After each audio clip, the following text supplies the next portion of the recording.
Voilà ce qu'on pouvait dire sur la situation et cette guerre qui a lieu en ce moment en Ukraine. On va passer maintenant à la politique. En France, la campagne présidentielle bat son plein. Nous sommes à un peu plus d'un mois du premier tour de la présidentielle. Et nous recevons ce matin François Asselineau. Bonjour. Bonjour. Merci d'être avec nous. Vous êtes le président de l'Union populaire républicaine. Vous êtes candidat à la présidentielle. Pour le moment, vous n'avez pas encore réuni les 500 parrainages nécessaires pour vous y présenter. On y reviendra dans un instant, mais d'abord, cette question, quelle est votre réaction face à ce qui est en train de se passer en Ukraine? Quelle est votre position vis-à-vis de la décision de Vladimir Poutine d'envahir l'Ukraine? Alors vous savez, quand il y a une guerre, il y a un dicton qui dit « la première victime, c'est la vérité ». Donc ce que j'essaie de faire, moi, depuis 15 ans que j'ai créé l'UPR, c'est d'essayer de dire la vérité. La vérité, c'est quoi? C'est premièrement que Poutine là, a violé le droit international, et j'observe effectivement qu'à l'Assemblée générale des Nations Unies, en se réfugiant derrière la Charte des Nations Unies, en effet, l'Assemblée a voté très majoritairement contre la Russie. C'est normal parce qu'il doit être condamné. On n'a pas le droit d'intervenir dans un autre État militairement, sauf si on a l'autorisation du Conseil de sécurité, le chapitre 7. Ça, c'est un premier point. Un deuxième point, c'est qu'il y a aussi le deux poids deux mesures qui est insupportable. Parce que je ne vais pas ici à égrener le nombre de violations de la charte, notamment par les États-Unis lorsqu'ils ont bombardé l'Irak, ou bien par la France lorsqu'elle a bombardé la Libye. Donc, prendre M. Poutine comme si c'était une espèce de diable et sorti d'un chapeau et que tout le monde appliquait la charte, c'est faux. Troisièmement, pourquoi est-ce que Poutine a fait ça? C'est parce que ça fait quand même des années et des années que l'OTAN essaye de grignoter et de se rapprocher de plus en plus des frontières de la Russie. Mais il n'y a pas de troupes en Ukraine de l'OTAN. Non, il n'y a pas de troupes, mais il y a des formateurs canadiens notamment qui forment l'armée, qui est l'armée ukrainienne. Mais justement, ce que veut Poutine, c'est empêcher que l'Ukraine devienne ce qui s'est passé en Estonie, en Lettonie, en Lituanie, en Pologne, en Bulgarie, en Roumanie, c'est-à-dire des pays où il y aurait des bases. Donc ça justifierait une invasion de l'Ukraine, selon vous? Alors, écoutez, on dit invasion, mais lorsque les États-Unis ont bombardé l'Irak, on parlait d'intervention. Donc c'est un mot... Moi, j'aimerais savoir ce que... Le contexte était différent. Oui, j'aimerais quand même savoir ce que... Il y avait Saddam Hussein au pouvoir, oui, il y avait qui n'avait d'ailleurs pas qui n'avait d'ailleurs pas d'armes de destruction massive, contrairement à ce qu'avaient dit les Américains.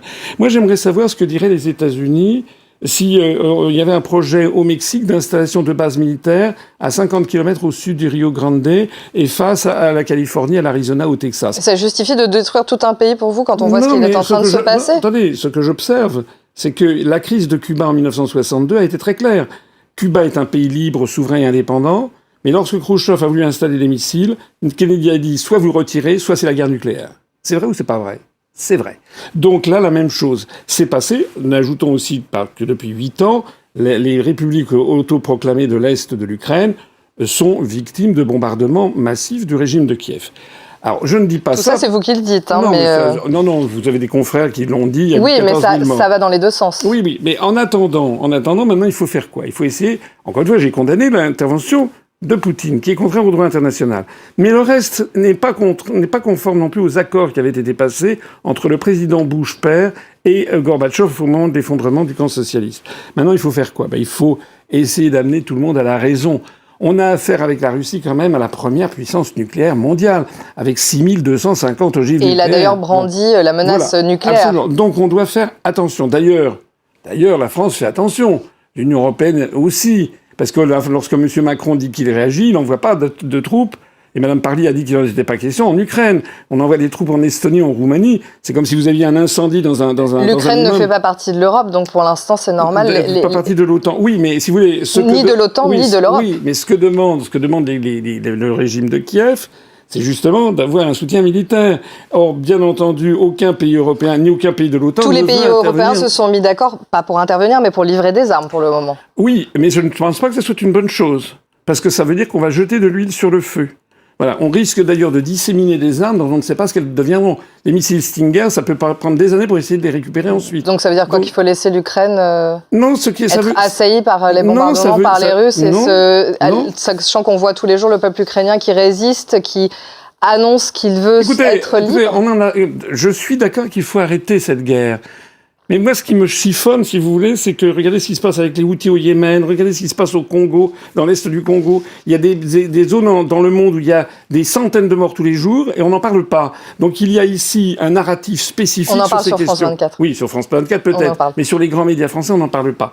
Les grands médias nationaux. Donc ce que je veux dire ici, c'est que si on est pour la paix, on ne donne pas des armes à un des belligérants contre la première puissance nucléaire mondiale. On essaie de faire aboutir la paix. Et donc, je pense qu'il faudrait avoir une mission de bons offices, mais qui ne peut pas être remplie par M. Macron, puisque nous faisons partie d'un des deux camps. On fait partie de l'OTAN. Il faut donc qu'il y ait une médiation. Je vois que la Chine s'est proposée comme médiatrice. C'est pas forcément la meilleure des puissances. Il peut y avoir un recours aussi à la Cour internationale de justice pour essayer de mettre autour d'une table. C'est d'ailleurs ce qui se passe, les négociations. Et je pense qu'il y a un point fondamental, en fait. C'est qu'il faut que l'Occident admette que l'Ukraine doit devenir un pays neutre, ne peut pas acquérir. C'est ce que voudrait Poutine, c'est une de ses revendications, mais c'est pas ce que veut l'Ukraine. Le temps file, donc on va passer à autre chose, notamment sur la politique française et notamment sur vos parrainages. Vous n'y êtes pas encore, vous avez jusqu'au 4 mars, c'est-à-dire demain 18h, vous y croyez toujours ? Sauf que le 4 mars, c'est la fin des réceptions. Mais le nombre officiel sera connu le 8 mars par le Conseil constitutionnel. Écoutez, on fait tout pour. On a des centaines de militants qui vont voir des maires. Le problème, c'est que les maires, d'abord, sont sous pression, ils l'ont dit. D'abord, beaucoup d'autres candidats ont eu des difficultés. Mais ce que j'observe, c'est que moi, je n'ai aucun soutien, aucun secours de M. Bayrou, qui, semble-t-il, a des parrainages qu'il distribue. Et si je vois comment ont évolué les parrainages de M. Zemmour, de M. Mélenchon, ou même de M. Poutou, qui d'un seul coup en a eu 90 de plus, je me dis que ces candidats-là sont soutenus par un proche du président de la République, alors que nous n'avons rien.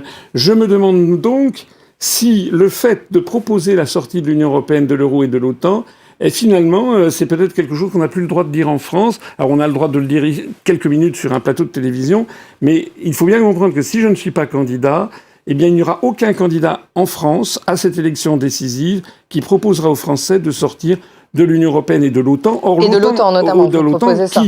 C'est notre analyse, l'OTAN qui nous entraîne dans un engrenage militaire. Et l'Europe, ça nous entraîne vers quoi si l'Europe nous entraîne pareil. Vous savez, l'Europe et l'OTAN, c'est à peu près la même chose, puisque l'article 42 du traité de l'Union européenne place la politique étrangère de sécurité et de défense de l'Union européenne sous la tutelle de l'OTAN. Ce que je vois, c'est que vous avez entendu ce qui s'est passé.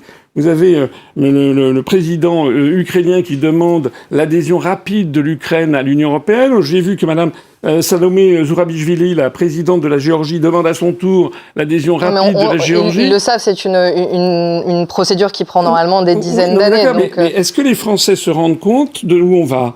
Est-ce que les Français sont vraiment d'accord ? Quand on voit l'Union européenne qui s'unit comme elle est en train de le faire vis-à-vis de l'Ukraine. Elle nous entraîne donc vers la guerre. On a dit depuis des décennies aux Français. Mais Emmanuel Macron l'a rappelé hier soir, on n'est pas en guerre contre la Russie. Oui, non d'accord. Plus. Nous ne sommes pas, nous les Français, en guerre. On fournit du matériel militaire à l'Ukraine. Pour aider les Ukrainiens. Voilà, non, c'est pour entrer en guerre avec la Russie. Moi, je croyais que la construction européenne était une œuvre de paix. Si c'était une œuvre de paix, on devrait proposer à la Russie d'entrer dans l'Union européenne. Puisque paraît-il que c'est grâce à l'Union européenne qu'il n'y a pas de conflit entre la France et l'Allemagne. Donc en fait, l'Union européenne est en train de se transformer, comme je le dis depuis 15 ans, en un phénomène agressif qui risque de nous entraîner, comme en 1914, par un jeu d'alliances automatiques vers un conflit planétaire. Il faut mettre le haut là à cette affaire. Ce sera le mot de la fin. Merci Monsieur Asselineau d'avoir été avec nous et d'avoir répondu à nos questions. Merci beaucoup.